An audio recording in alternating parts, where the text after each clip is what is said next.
Hey friends, what's up? Kevin here from the My Song Day Rock 2000 Today YouTube channel, and this is the last day of our 2019 year-end awards, and this is the big one, the best album of the year in 2019.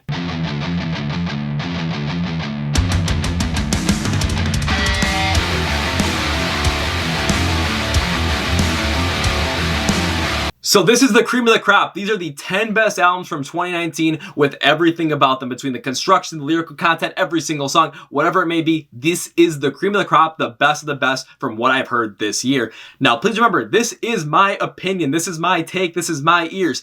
Your fan vote will be in between number 2 and number 1, so you get to see what you guys picked as a collective community and see how it stacks up with my list. So this is the last one. Gonna be a good one. Sit back, relax, get the popcorn ready. Let's start with number 10.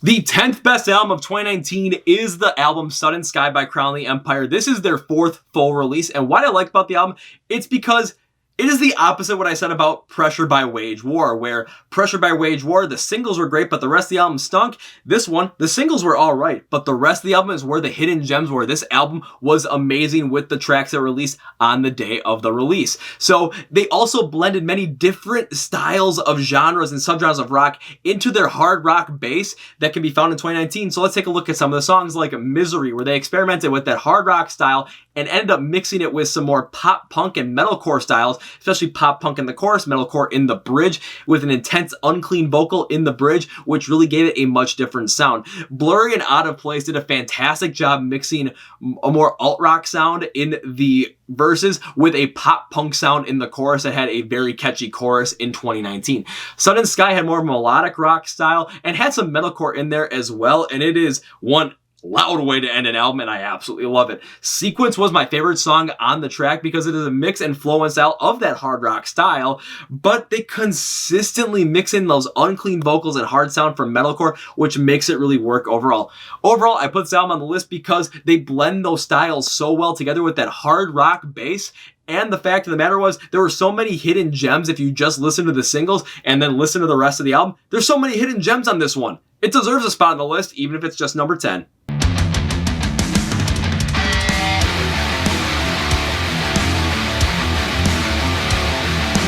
The 9th best album of 2019 is Trauma by I Prevail. This is the band's 3rd full release, along with that cover of Blank Space that they did for Pop Goes Punk Volume 6 in 2014 that exploded the band onto the scene.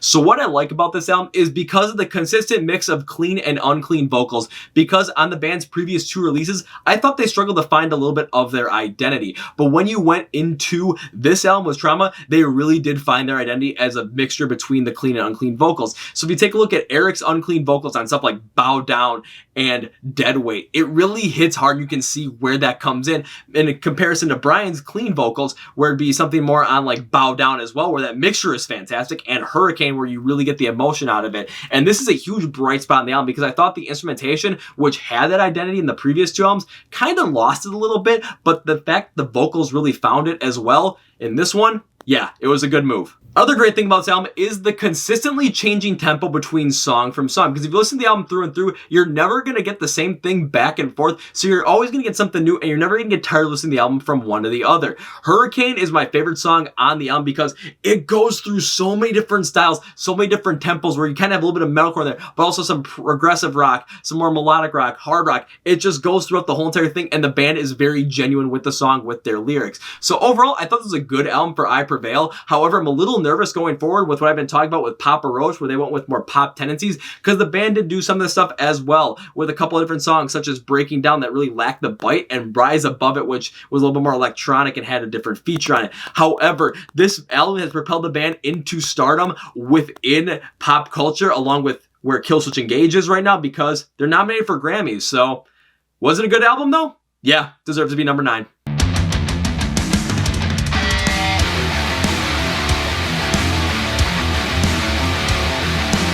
The 8th best album of 2019 is The Dead Days by Get Scared. This is the band's 5th and final release as the band broke up in 2019, and this album was released in April without really any fanfare. So what I like about this album is because the band explored so many different other styles surrounding their normal hard rock style that really showed that the band has so much depth to it overall. You take a look at a bunch of these different songs, such as Bad Things, where it mixed that hardcore style and unclean vocals with kind of a pop punk chorus that really worked well, so like Stuff a Day to Remember does. Deceiver had this post-hardcore feel with it, with a harder guitar that sounded like something that had been perfect come out back in like 2011. So again, you're seeing a much different mixture there. Hell is Where the Heart Is sounds like Sleeping with Sirens and Pierce the Veil and A Day to Remember all combined in one. You get some post-hardcore, some pop punk, emo, and metalcore all rolled into one. And I think The Dead Days, the titular track, is a pop punk an emo bop to the point where it would have been the perfect anthem for 2006. It has this great different flow to it, and it's very nice to hear. The lyrical content on this album is fantastic as well, because lead singer Nicholas Matthews is consistently talking about his battle with his heroin addiction, and his vocals really show that emotion overall. It really provide how much he's been going through, and he lets it out on this album. So overall, why this album deserves a spot on the list is because of how they take their core sound and blend it with many different styles and varieties, and don't get stale and don't really misstep overall throughout this entire album. And the fact that this album is probably going to be the band's magnum opus and is their last album ever, ooh, did they do good.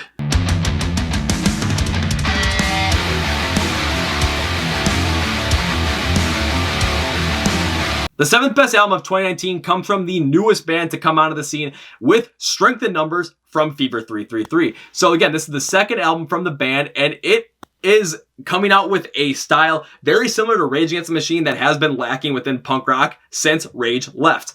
Now, why I like this about this album, because it is intense straight across the board, and it's been lacking in the scene for quite a while. You'd still take a look at punk rock behemoths that bring the energy, such as Rise Against, Anti-Flag, and Pennywise. But one thing that's been missing is that Rage Against the Machine rage, that was there when Rage was there. And Fever 333 is bringing that back, supercharged with that rap rock style, and it really does work. Take a look at some examples. Take a look at a song like Burn It, because it starts out with this establishment burning, establishment ending drive right at the beginning with this insane electric guitars distortion, and it just builds you up overall, and it just gets you amped up insanely good. And the chorus is very catchy. It's very good and very nice punk rock.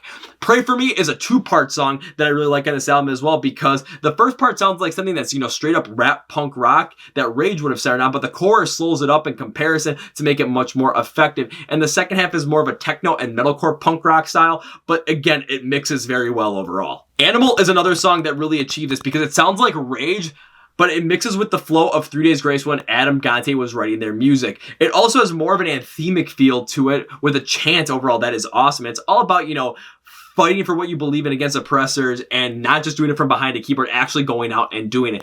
The Innocent is my favorite song on the album because it takes a stance against murders of innocent people and police brutality, and it's this faster, grittier rap rock style that has been severely lacking since Rage Against the Machine left, but the chorus is fantastic due to the fact that it sounds like a political rally chant that just really mixes well overall. Overall, again, I really like this album because it brings punk rock back into a certain style, because they're bringing back that Rage Against the Machine style in their own light, and they can really bring punk rock back into the forefront. And I think Fever 333, especially with this being right before a presidential election, can really do it well. Now we'll see how bands like Anti-Flag, Pennywise, and Rise Against follow suit, and I think they're going to end up helping bring the genre back to prominence like I like it.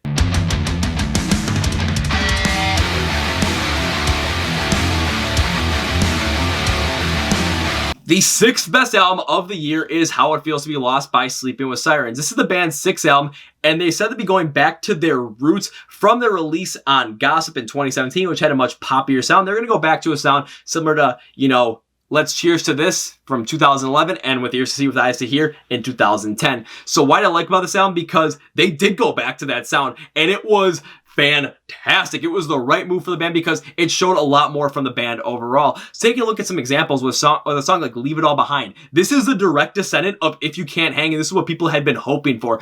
Break Me Down is the hardest song on the record, and it sounds like this insane, intense song that they would have come out with back on With Ear See With Eyes Here, like they first wrote it, and it is just emotionally charged awesomeness. Another Nightmare does show that the band does put in those pop tendencies once again, but their pop tendencies they would have put in back in the day with those first two albums. So they're not going super poppy. They're just putting in tendencies that they had been putting in the past. And some of the slower songs as well really show that the band can go back to that slower style as well. How It Feels to Be Lost is a more anthemic feel and melodic feel overall that lets Kellen Quinn's vocals really shine and show him off as a vocalist.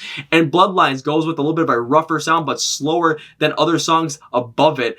And it also allows Kellen Quinn to really sing with that emotion that we've been hoping for. The lyrical content in How It Feels to Be Lost is amazing as well because Kellen Quinn focuses on what he went through as a person and through the band between the release of Gossip and now with everything he'd gone through, from feeling disconnected from the band, becoming an alcoholic, and feeling disconnected from his wife, his kid, and his whole entire life in general. So you take a look at some of the songs like How It Feels to Be Lost, where he's explained his mindset over those past 2 years. Break Me Down is just a rough look at what everything happened. He's like, you're not gonna let me break me down again. It's not gonna happen. Ghost is all about what he put his wife through during that time and saying that he was never gonna do it again. Another Nightmare promises he was never gonna go back to it. And he did it with such emotion and such honesty that it really brought it out there in the forefront. Overall, this album is on here because they went back to that great Sleeping with Sirens sound that we expected them to, and Kellen Quinn's emotional vocals and lyrics really showed exactly what he went through, and it allows us to really feel everything that had happened. Now, let's see if their similar band, Pierce the Veil, can do the exact same thing in 2020. Here's to hoping, guys. But for 2019, Sleeping with Sirens on this list, oh yeah.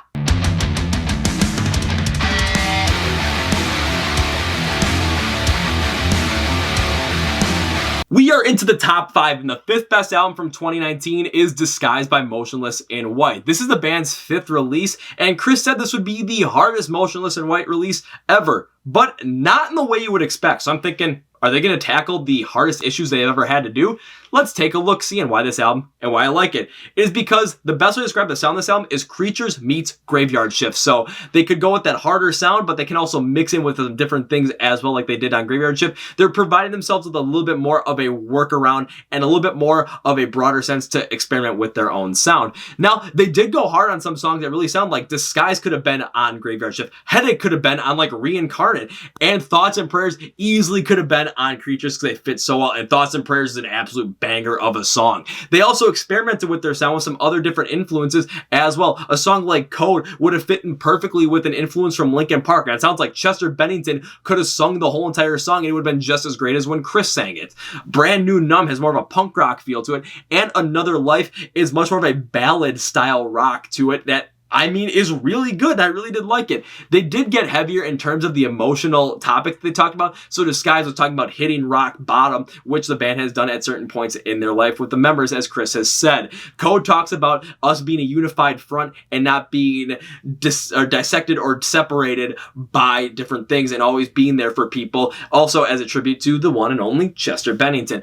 Thoughts and Prayers all says about, don't be a keyboard where actually if you're going to say you're going to do something, you want to take action against something, take the action and don't sit behind a keyboard and be like, yeah, this is going to be good.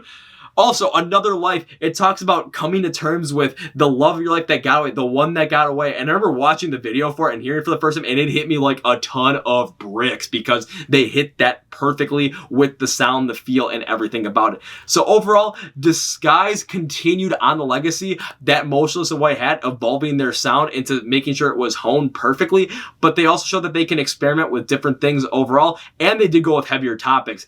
Does it crack the top 5? Yep, but it's going to stick at number 5.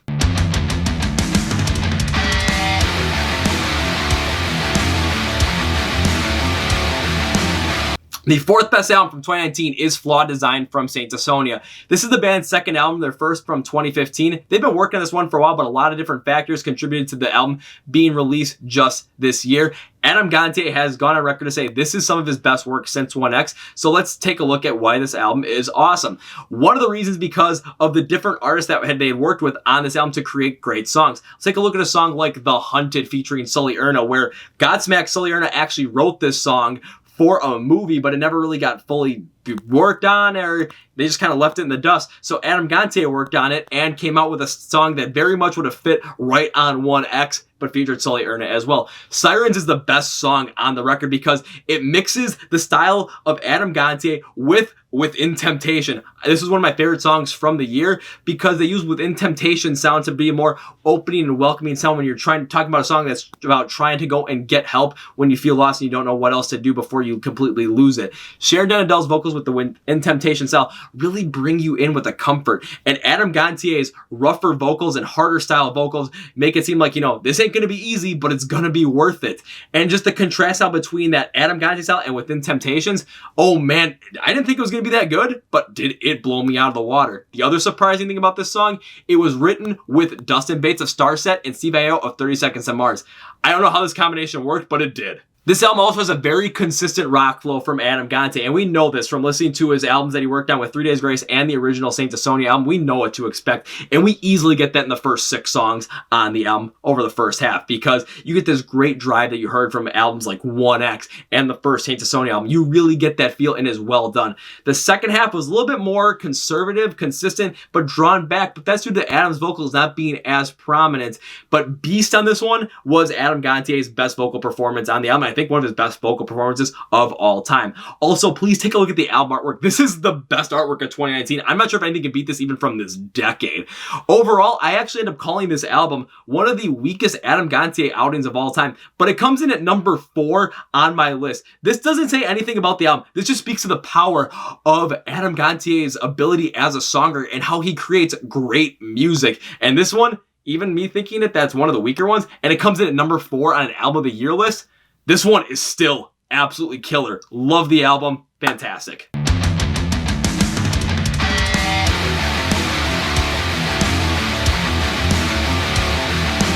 The third best album of the year is Victorious by none other than Skillet. This is their 10th release, and John Cooper said that they were going to be going with more of a hopeful sound rather than an uplifting sound versus what they did on Unleashed, Rise, Awake, Comatose, albums like that. This album was also primarily produced between John and Corey Cooper themselves, so this is going to be very interesting to see how they work this out. So why do I like this album? Because they did focus on more of that consistent hard rock sound that really I like, especially when you take a look at songs similar like Feel Invincible, Not Gonna Die, and Rebirthing. When you take a look at songs like that where they really focus in on that kind of a style, they really bring it here on songs like You Ain't Ready, Save Me, and Rise Up, which I really do enjoy. And you take a look at the lyrical focus as well. They focused on more issues about overcoming obstacles, keeping up with those hopeful anthemic feels. You get songs about overcoming depression, reaching out for help, and rising above adversity, which the band is well known for. They created many songs that had those hopeful anthemic feels like I was talking about. Songs like Legendary, which is an absolute banger of a hopeful anthem.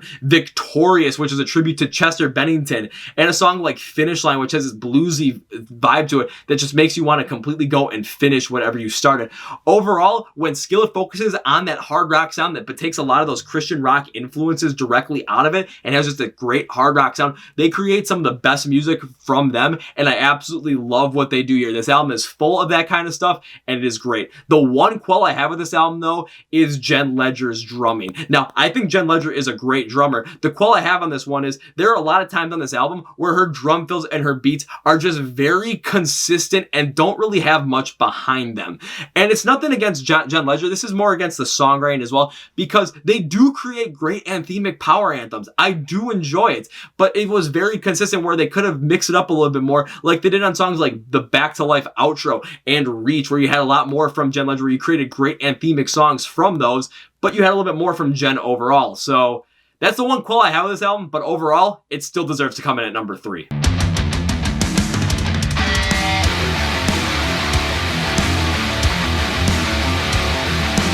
The second best album of 2019 is Shaped by Fire by As I Lay Dying. This is the band's 7th album and their first since their hiatus after their 2012 release, with Tim Lambesis' arrest in 2013, them going hiatus in 2014, and now coming back. Let's take a look at what I like about this album, and I have to talk about guitarist Nick Hippa on this one specifically because I remember reviewing this album, and every single time there was nothing wrong with his guitar work. It was absolutely perfect. Even on the songs I thought were weaker, he was the standout point of it. If this is his, magnum opus as a guitarist, this is perfect. See a song like Gatekeeper where I wasn't impressed with the song overall, but Nick's guitar work is flawless and saved the day. He was perfect throughout the whole entire thing. When you take a look at the overall sound that As I Lay Dying had with Shaped by Fire, the band stuck to that metalcore sound. It's a way to say we're back and we're not relenting. And let's take a look at some songs that really focus on this. The song My Own Grave gave their metalcore sound a darker and more ominous feel to it, much like what Architects did on the Holy Hell album, but it works perfectly given what the song was about. Blinded would have been the best metalcore song of the year with its unrelenting sound and how hard it went. I thought it was fantastic, but if you think it was the best, and I don't, that's because, well, Killswitch Engage and Howard Jones decided to do something completely awesome that took it way out of there. Also, Undertow as a song, it brings that hard metalcore sound, but with a softer vocal chorus that plays to the contrast game very well. You take a look at the lyrics on this album as well. Tim talks all about what had gone through his life from the release in 2012 to his arrest to trying to get back on track and trying to reconcile with everybody else and try and, make amends and do everything correctly. And all the emotion behind it was a great move, and it provided with some great lyrics, some great vocals overall. Very similar to Kellen Quinn of Sleeping with Sirens and Nicholas Matthews of Get Scared. This is the exact same kind of style, and it really worked out well, especially in 2019. So overall, this album was a great comeback for a band. It had that great metalcore sound, and it was nearly flawless, but it's not my number one, so what is? Alright guys, before we get to the number one pick for the best album of the year, let's take a look at the fan vote on the side for your 10 best albums of 2019. Again, I'm putting this in after, so I don't know exactly what's going to be there, but let's go to my number one.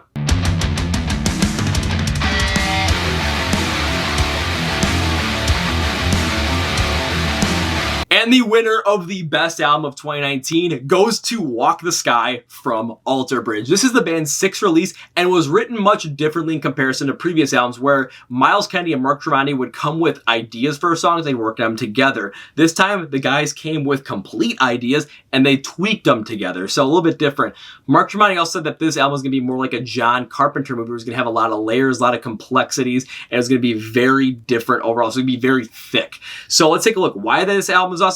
Because of the complexity and layers in the songwriting when it came to the instrumentation overall and how it plays forward. Let's take a look at a song like Godspeed where they use the keyboards and this light shredding guitar right at the beginning to really create this melodic sounding anthem, and it changes throughout the whole entire song, and it just really makes you feel really well about the song. The shredding guitar solo is the best part of the song, is the best layer later on, along with Miles Kennedy's vocals, which we'll get to later. Native Son is a sound that has a classic Alter Bridge sound with the guitar work again from Mark Tremonti, that hard rock guitar, but also gives you a different feel to the song between the first half and the second half because he does change it up within there, and it drives the feeling overall. Walking the Sky is a very interesting song in this one because it has a ballad feel to it throughout the beginning, but then it keeps up with this really interesting hard rock sound, but it's not downtrodden or low at all. It just has that ballad feel to it, but it's also very an uplifting ballad, which was kind of interesting. The song does come to an end with a great hard rock sound and a great guitar solo from Mark Tremonti, and it really mixes well overall, and that just speaks highly of the composition on this song and the band's ability to pull off something like this. Another great part about this album is Miles Kennedy's vocals, where they are near perfect throughout the whole entire thing.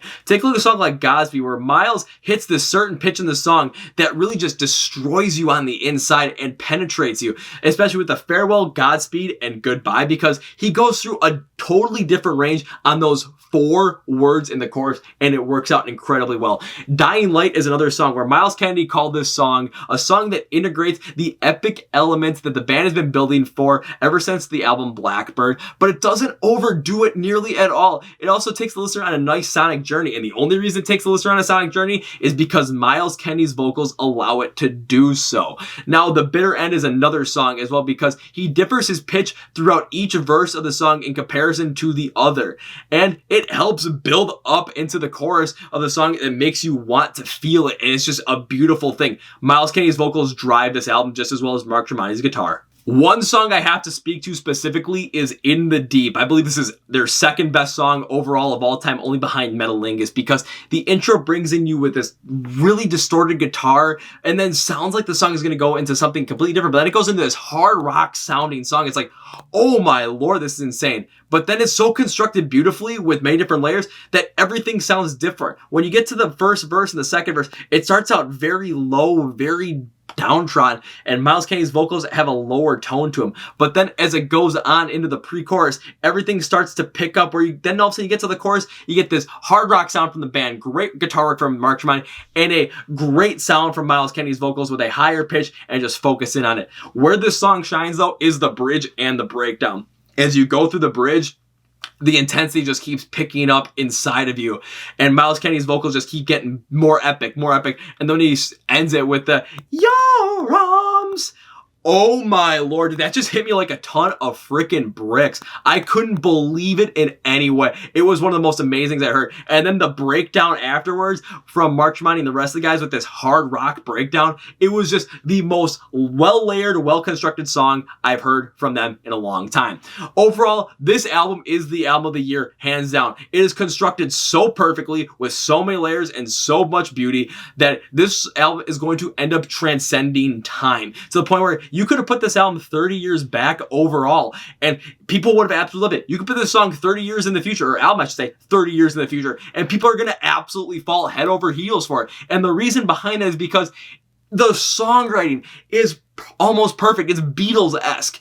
The Mark Tremonti's guitar work is timeless. Miles Kennedy's vocals is timeless. This album has timeless written all over. If that is the perfect example for album of the year, if this ain't it, I don't know what is, but Walk the Sky, Alter Bridge, best album of 2019. Well, alright guys, that's it for me. Thank you for watching the My Song That Rocked 2000 Today Best Album of the Year Countdown with Walk the Sky by Alter Bridge as the best album of the year. If you like this video, give me a like. If you dislike it, give me a dislike. But put in the comments what your top 10 albums of 2019 are so we can talk about them. Also, if you like the channel, hit that subscribe button and the bell icon to be notified when we release videos every single Wednesday, some special Monday ones, the podcast Tuesday ones as well. Also, please follow social media like Facebook. You're going to find out anything gets released through Facebook. Twitter, talk to us. Instagram, you can talk to us. We ask you questions. You can watch our IGTV behind the scenes videos to get a behind the scenes look at what we're doing, and our Instagram live streams every single Wednesday night at 9 p.m. Central, where you can come talk to us, ask questions about music, life, whatever you want to. Also on O3, you get to hear the 30-second clip for the Song of the Day selection overall. Also, follow us on TikTok. We do some fun stuff there. Let's get those out of here. Talk about the Chord Progression Podcast. It is our very own podcast brought to you by My Song Day Rock 2000 to Today. We do some great things on there, such as do these deep dives into the world of music that is today with the news that's come out, concerts we go to, new albums. We go deep dive into those. We talk to you, the fans, about things that you like about music, and we have conversations with you as well. We have conversations with smaller bands as well, hopefully bigger bands in the future as well, but smaller bands, you can get in the know with them and get to know them on more of a personal level because we're not going to interview them. We're going to have a conversation with them. Think Joe Rogan. You can listen to the podcast every single Tuesday when new episodes come out. Listen all the time on Spotify, Apple Podcasts, Google Play, and you can watch it right here on YouTube on the My Song Day Rock 2000 Today channel. Links in the description below for all this stuff. And lastly, if you are not enabled our Amazon Alexa skill because you can listen to the whole Song of the Day selection right on there, please do so, because that's a great way to rediscover old bands that you loved, discover new bands you like, discover new music, listen to our Small Band Saturday selection, so you get to listen to a new small band every single Saturday and get to know them before they make it big. Start the day, end it, whatever you want to do. It will help expand your rock and metal music horizon, so enable that on your Alexa skill. And I want to thank you guys for watching all of these year-end videos. These were so much fun to make, so much fun to go through. Had a little trouble with some of the videos on these, but you know what? That's what happens. Till then, guys, absolutely love you guys as fans. Thank you very much for watching and subscribing. This is Kevin from the My Song Day Rock 2000 Day YouTube channel. Let's get the hat flipping there. Oh, whoopsies. See ya!